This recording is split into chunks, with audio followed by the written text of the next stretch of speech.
ಮಗುಗೆ 1 ವರ್ಷ ಆಯಿತು, ಹಸು ಹಾಲನ್ನ ಕೊಡೋದಕ್ಕೆ ಶುರು ಮಾಡಿದ್ವಿ. ಆದರೆ ಮಗು ಹಸು ಹಾಲನ್ನ ಕುಡಿಯೋದಕ್ಕೆ ಇಷ್ಟಪಡ್ತಿಲ್ಲ.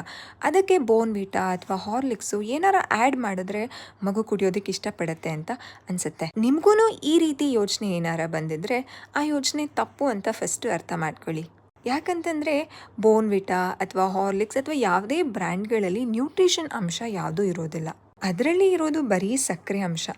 ಈ ಸಕ್ಕರೆ ಅಂಶ ಮಕ್ಕಳಿಗೆ ಒಳ್ಳೆಯದಲ್ಲ. ಸರಿ, ಇದನ್ನು ಹಾಕಿದ್ರೆ ಮಕ್ಕಳಿಗೆ ಒಳ್ಳೆಯದಲ್ಲ ಅಂತ ಗೊತ್ತಾಯಿತು. ಆದರೆ ನನ್ನ ಮಗು ಹಾಲೇ ಕುಡಿತಿಲ್ಲ, ಏನನ್ನು ಆ್ಯಡ್ ಮಾಡಬೇಕು ಅಂತ ಹೇಳೋದಾದರೆ ನಾವು ಇದಕ್ಕೆ ಆರ್ಗ್ಯಾನಿಕ್ ಬೆಲ್ಲನ ಯೂಸ್ ಮಾಡಬಹುದು.